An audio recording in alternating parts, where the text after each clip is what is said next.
Hi, David Hood here, the Dallas SEO Geek, and this video is about how to hire an SEO consultant or an SEO company. Let's just jump right into it. So, first of all, I empathize greatly with your position. It's very confusing, just like this baby is confused. And you can spend a lot of time studying it and end up more confused than when you started. There's a lot of BS out there. For example, there's a bunch of people writing about how to do SEO who've never actually ranked anything. There's a lot of bloggers out there who blog about SEO in order to make money with SEO. They're trying to make money with their blog. There's a ton of people. In fact, that's the vast majority of them, people who claim, put their hands up and say, yeah, I'm great at SEO. They spent maybe a couple days or even a couple months reading and without actually taking the experience and testing it and doing the nitty-gritty of actually getting results and making money off of it. Very, very few people. You know, and the biggest secrets are not given away for free. New techniques are being invented all the time. You know, and there's also multiple angles that you can attack SEO from. So you might get multiple correct but different answers to your SEO questions. So this is very confusing, and I empathize greatly with your position. But there's a couple things that if you go through this, that you'll understand a little bit better, and that will help you make a better decision.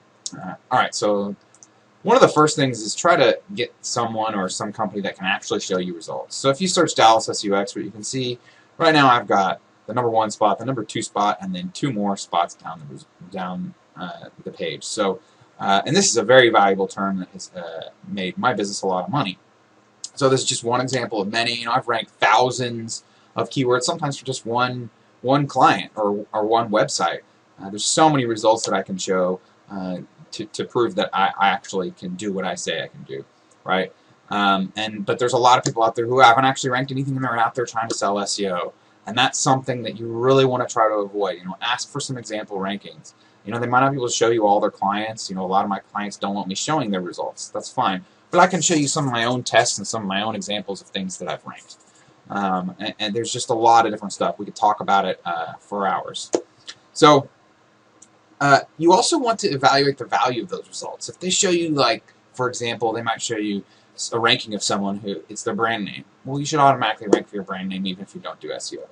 And there's a lot of things that don't really get searched at all. While that can still be valuable, understanding the true value of that, you know, ranking for one thing of very low value is not necessarily that great. You know, if you rank for 1,000 things of very low value, that's valuable, right? So really try to evaluate, okay, is this something that's actually something that is going to make somebody money, right? You know, you also want to confirm that they played a big part in it. And this, I'm going to talk about this a little bit more later. Some people will claim other people's rankings, or they'll do one little thing on a website and there's another person or another team that did everything else, and they'll claim the results. You want someone who's actually understands the full process and who's led the process and not necessarily have to do every task, but who has gone through and played a big part in ranking the site. You know, experience matters in this, but I've known people who've done SEO for 6 months who are better than the vast majority of people out there. There's a guy I met one time, and he'd been doing SEO for like 5 or 6 years, and he was terrible. He couldn't get his clients' results at all, and it's because he just kind of kept doing the same cookie-cutter, canned things over and over again. And he said, well, this is the best I can do. There's no more for me to learn. Because he really didn't do much testing, and he didn't really have the analytical data analysis that you need to really get good at SEO and really to constantly do your own research and development. That's something that a lot of people don't do. They just don't test. They don't go out there and try their own stuff. And you're never going to get good just reading about SEO. You have to go out there and you have to do it. Right? Also, these rankings that they're showing you, you know, did this turn into traffic? Did this turn into leads and sales? You know, take it all the way through. Did this actually make somebody money? Again, this search phrase, Dallas SEO Expert, has made me a lot of money. You know, and you know the first 2 are really SEO rankings and traffic. The third is like sort of conversions. You know, going from a website visitor to a lead. That can be an SEO expert can know a lot about that. You know, that varies depending on the field. If you're a plumber, you know, that shouldn't be too complicated. Just, you know, your pipes burst, call us now. You know, that's not complicated. You know, in other industries, it's more important or more complicated. It's not really the same thing as SEO. It affects SEO a little bit. How your visitor responds to your page affects it, but like an SEO expert isn't really necessarily an expert in conversions. Okay, so that's something important to know. But then the last piece of it, if someone calls you up, an SEO person has nothing to do with that. Now, if those leads stink, then that has something to do with SEO. You're targeting the wrong market online, and you need to look at your plan. But if you're getting good leads and you're not closing, that's not the SEO person's fault. So if you're not making money, that doesn't necessarily mean the SEO person didn't do their job right. Here's what you need to do. If you've got a current SEO team and you're trying to evaluate them, check for your SEO traffic. This is very easy to do. You can go to most, like Google Analytics, or there's lots of different tracking. You just look at how many visitors you got from the search engines, and look at the long term of that. Look at the last month, the last 90 days, and compare it to the previous time periods.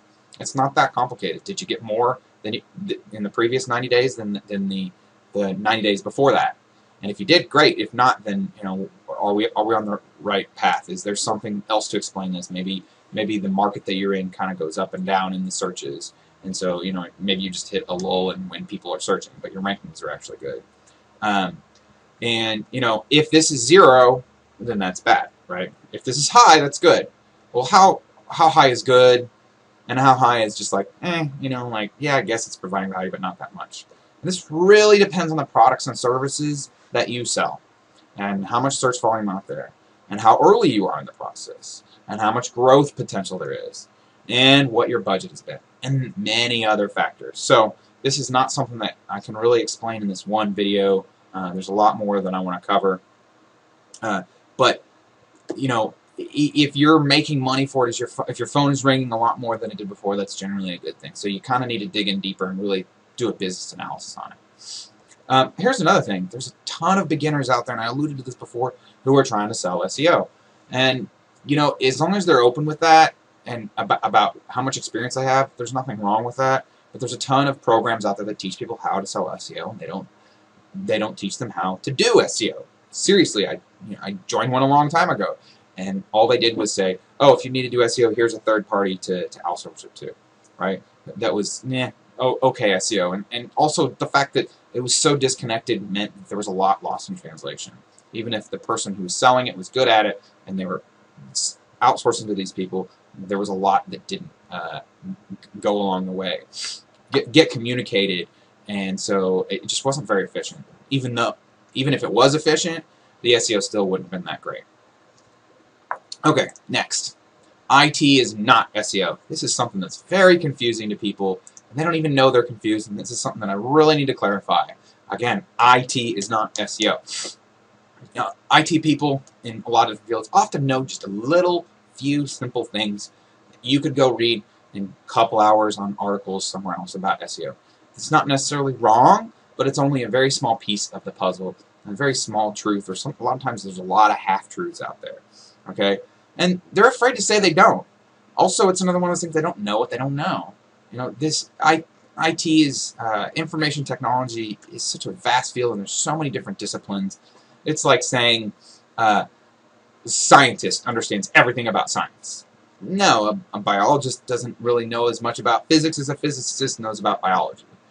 It's actually much bigger of a gap than that, because the processes that biologists and scientists use, the core are very similar, but this goes even further. SEO, IT is typically an expense. It's an expense that you pay for, that you just have to. You have to have computers, you have to have internet, etc., right? SEO is marketing. Very different, right? SEO is even a different business model than other internet marketing disciplines. Pay-per-click, for example, the Google AdWords, it's very different. The actions you do on each one is very different. It's a completely different business model. Someone who's really good at pay-per-click, it's irrelevant to how good they are at SEO. There's really very little overlap in the skills needed. Web design, this is probably the worst one. Web designers sell themselves good at SEO. They learn a couple of basic things, and they say, I'll do SEO for you. No, not true. Not true. First of all, web design is a completely different business model than SEO. SEO, the businesses that are built on SEO typically don't work very well with a business that's built around web design. You can't really put the two right together.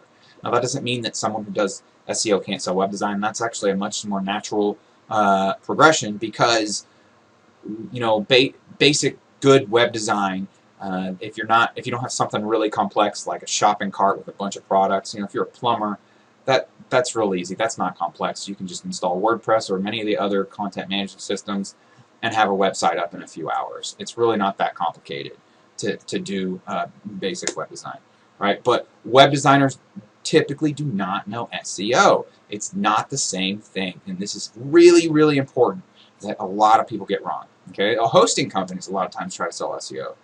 Most of the time it's outsourced, but even then, some people think their hosting company has a say in their SEO. Not really. It's really not true. The vast majority of SEO has really nothing to do with your hosting.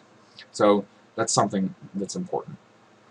Again, these organizations are not SEO companies. Pay-per-click, web design, hosting, not SEO companies. There's a lot more that people think, even within internet marketing.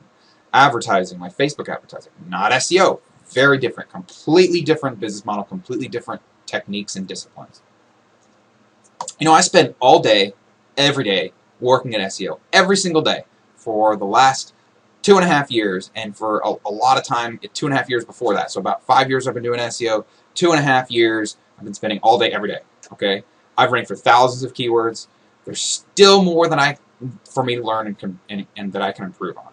Even the best person I've ever met at SEO, it can still improve on SEO.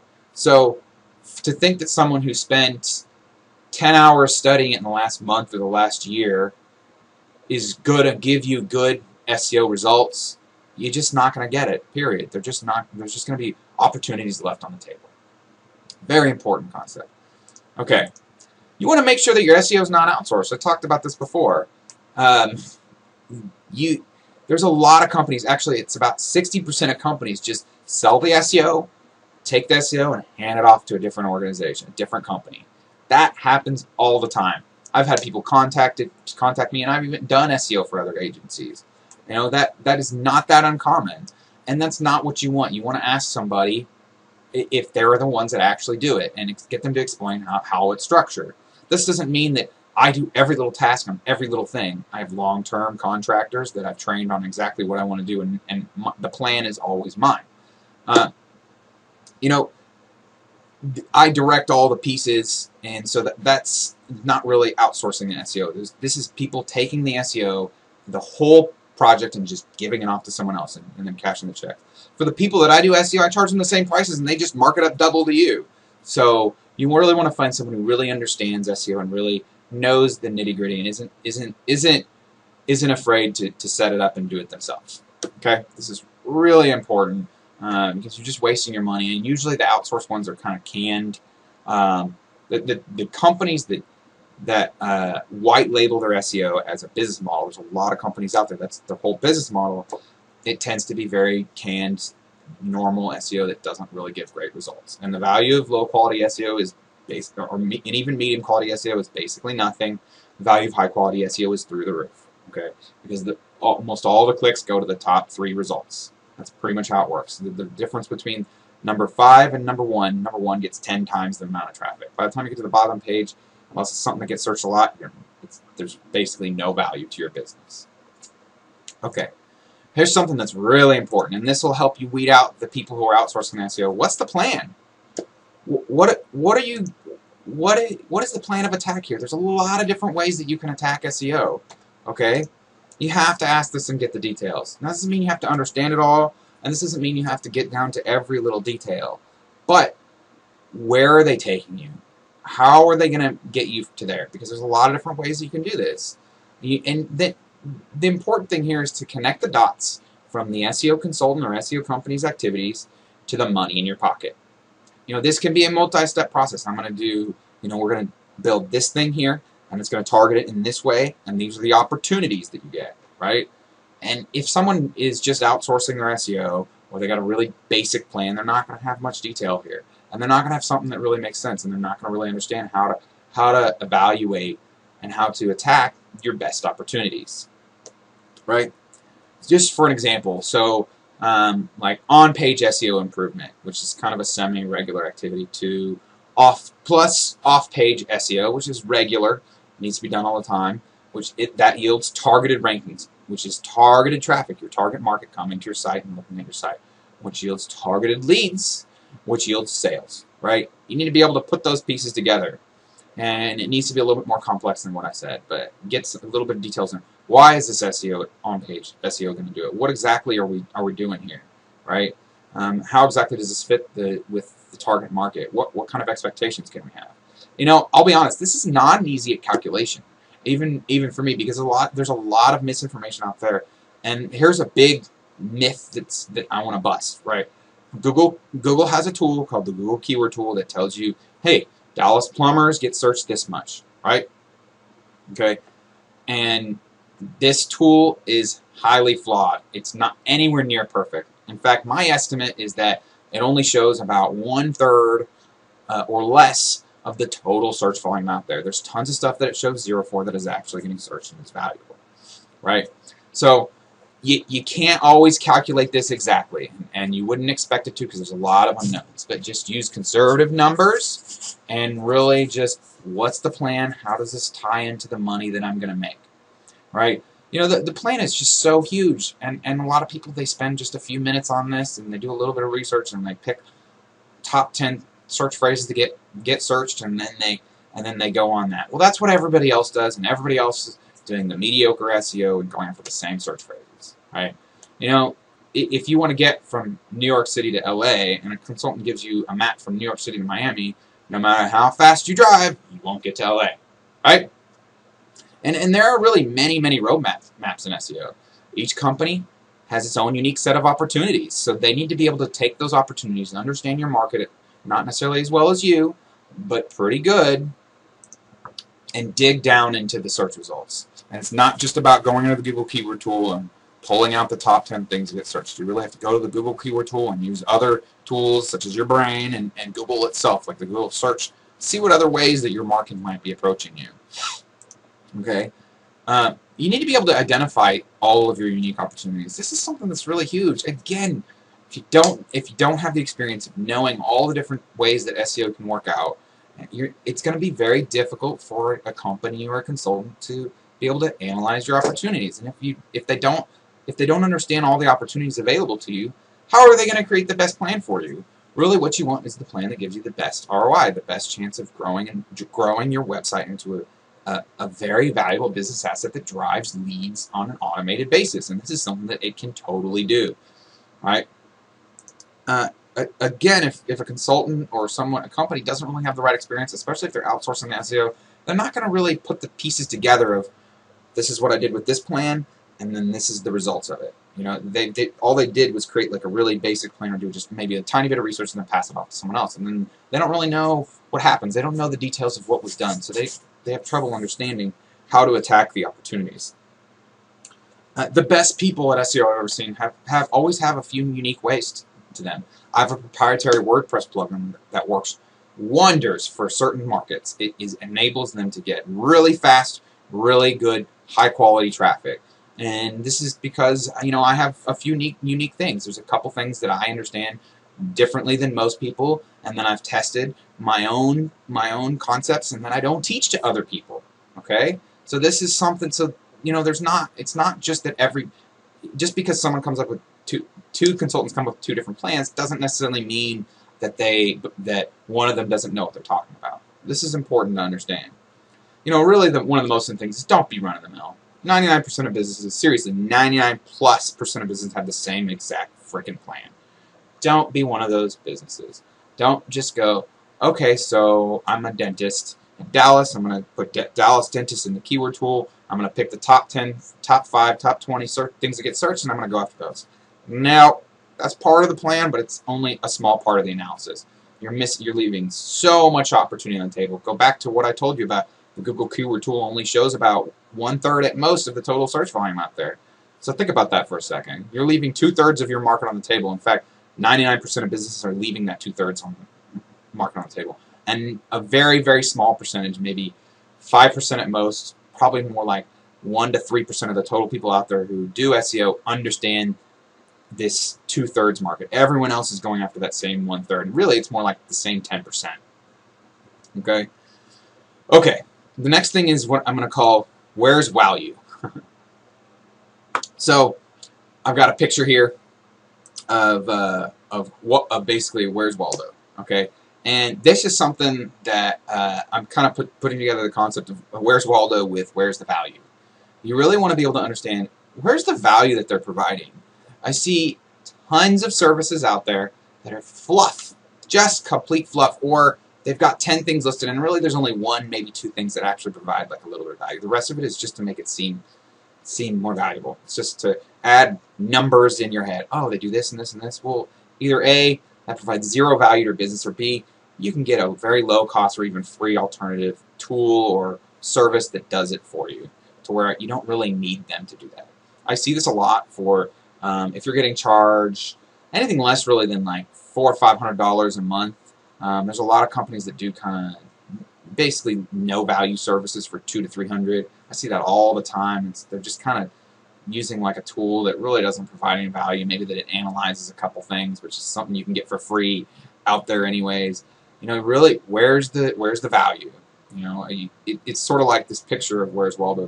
They're including all these people as look at all these people that I'm sending your way, when there's really just one person in here that you're interested in. That's really common, and I can't seem to find him. And I understand why you can't seem to find it, because again, it goes back to you not understanding where the value is provided. And that's difficult because there's sales teams out there who have been trained and trained and trained, and they know how you respond to certain items, and they know, hey, when you say this, even though it doesn't provide any value, it's something that is going to make them go, ooh, that sounds interesting, when again, it doesn't provide any value. This is just really, you know, I see too many companies that are just throwing several $700 a month down the drain, just boom, boom, boom, just down the drain. It's just, I hate it. I hate the waste. Really try to analyze that and ask them, where's the value really providing? Where's the thing that, this goes back to connecting the dots. What are the things here that really actually make me rank? All right, what are the things that actually put money in your pocket? Really try to think about that. Here's the other thing. There's infinite minutia. I love that term. Infinite minutia. There's an infinite amount of things that you can do that technically help your SEO, but aren't really providing any value. I was talking to one of the best people I've ever met at SEO, and he said, you know, he's basically like, there's 3 factors really that is 90% of the SEO, and I think he was understating that. I think it's more like there's three factors that are 99% of it. And the rest of that other 1%, it's just so many people focus on all the minutia. There's all those reports out there. You put your website in, and it'll grade you, and it'll give you this long list of action items. Well, really, there's only a few on there that really matter, and a lot of times the things that really matter aren't on there. It's funny that how that works. There's maybe one of the 3 things that's on there that really matters, and the other 2 they just don't understand, and you can't really do in an automated way anyways. A lot of times they'll sell irrelevant activity. It's just activity. You know, if I'm running in circles and I'm thinking I'm making progress, you know, I'm not making progress just by running in circles. That's not how it works. You don't just because they're doing things doesn't mean they're providing value. As an example, one of my mentors, you would rather him work for your business for 2 days than you want to hire someone who doesn't really know about their SEO for 2 years. You would get far more value. Honestly, really, 1 day would give you far more value. That's how powerful someone who's really good at SEO can be, and that's how many little minutia, tiny and worthless or extremely 1/1 billionth of value activities there are out there. All right, so you know, this is also, there's the Pareto principle. And I'm not sure if they describe this in the official Pareto principle, but it's the 80-20 rule, where 80% of your results comes from 20% of your activity, or 80% of your results comes from 20% of your employees. I think that number isn't exactly a hard number. I think in this case it's more like 99% 1. The concept is the same. The vast majority of the value that is provided to your business is done by just a few different sets of activities. Okay? Really, if they're trying to sell you a bunch of fluff activities, run the other way. Okay? Alright, the last one is pricing. The pricing for an SEO consultant. This is really complicated, and even good SEO consultants sometimes have trouble with this. So let me explain to you how I do it. So it's a flat upfront fee with a flat recurring rate. And a lot of times I get asked, well, how many hours per per week or per month are you using this? Well, that's that question, well, is perfectly normal, and I completely understand. It really just shows how little you understand how an SEO business is run. The vast majority of the activities I do are research and development. I spend a lot more time doing research and development and testing stuff than I do in learning and talking to my mentors and getting information from people who are really good than I do actually doing SEO for the clients. Okay. Not only that, but there's a lot of resources that I built, that I spent hundreds of thousands of dollars building. Okay, that I use across my clients. Okay, so I'm constantly training. So how many hours am I spending on it? Well, if you count all the research and development, then it's a lot. And sometimes there's a technique that I have where I need to spend a lot of money, and sometimes I need to spend a lot of time. Sometimes I've trained a team member how to do a detailed task, and I give it to him. You know, the actual hours that I spend or that someone spend, really irrelevant. Again, you go back to the guy. You'd rather have one day of really awesome SEO person versus 2 years or 5 years of someone who really doesn't know what they're doing. Okay. Okay. So let's see. The recurring. You want powerful SEO, so that's not going to be cheap. Powerful off-page SEO is not going to be cheap, and it's going to be a recurring expense. This is normal. You know, if they're just charging a one-time flat fee and that's it, it's probably not something that's going to make you a lot of money. That doesn't mean it isn't possible. I've done it before, more because I really understood how to maximize their milking of the market that's online. But it's pretty rare. Okay. Generally, how I try to structure it, and it depends on how simple the company and the market is, and the tasks are, is 3 phases. You got phase 1, which is analyzing the site and fixing it and updating and doing all the research and trying to understand the market, and then building out the site to tap into as much of the market as is reasonable or possible. Okay. And then there's phase 2, which is pushing really hard with the off-page SEO and really getting big results from the SEO. So the initial phase 1 gives you a certain amount of results, but if you stop there, you'll just kind of stay flat usually. Flat to slightly up or slightly down. Okay. You need to do some powerful off-page SEO in order to get up to the top. And phase 2 can take a while. It really depends on the market and the budget and all that stuff. And phase 3 is sometimes you get to where you're happy and you just kind of lower your activities into kind of a maintenance mode. Okay, that's kind of how I price it. You know, how much does it cost?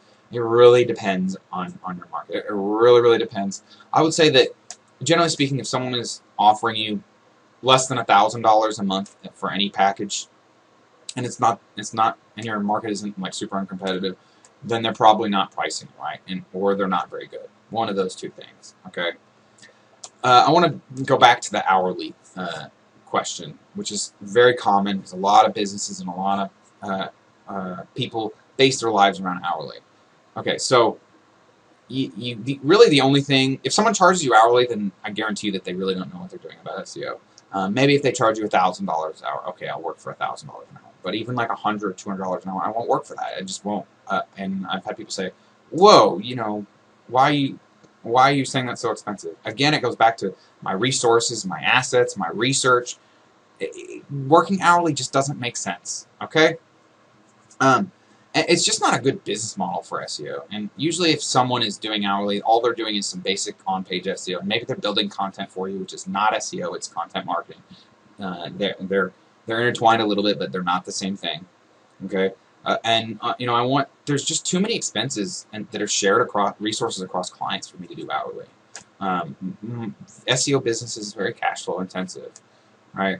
And then, you know, I want to go back to comparing the number of client actions versus the number of testing and learning activities that I do. The testing and learning number of activities is much greater, right? There's some things that people try to charge recurring for that really shouldn't be recurring. So on-page SEO. Technically, you need to update it every once in a while and maybe just take a look at it, but it's not something where you should pay $200 a month for on-page SEO, and I see a lot of people doing that where they do. I've talked to them. They do on-page SEO once at the beginning, and then every 3 months they kind of just peek at it and take a quick look at it, and they spend 5 minutes, and they'll charge you $200 a month for that. That's really common. Again, this goes back to low value, low prices, providing basically no money in your pocket. Another thing is content generation. Now, this isn't completely wrong. A lot of times what's best is to build the content that you need. It's structured within the plan that you have, and then just that's all you do. And then maybe over time you add a little bit of content, but it's not something where it's like, all right, you got to blog every week. Probably not true for your business. And you definitely don't want to hire someone to blog every week. You want someone within your organization. If that's really important to you, or if that fits really well into your SEO plan, depending on your market, you want someone within your organization who understands your market, who understands your business doing that. You don't want someone doing it for you. They're probably going to outsource it to someone in the Philippines who speaks English really well but doesn't understand your market. Okay? And that's not necessarily a bad thing. It's just not going to really provide a whole lot of value, and not something that you should really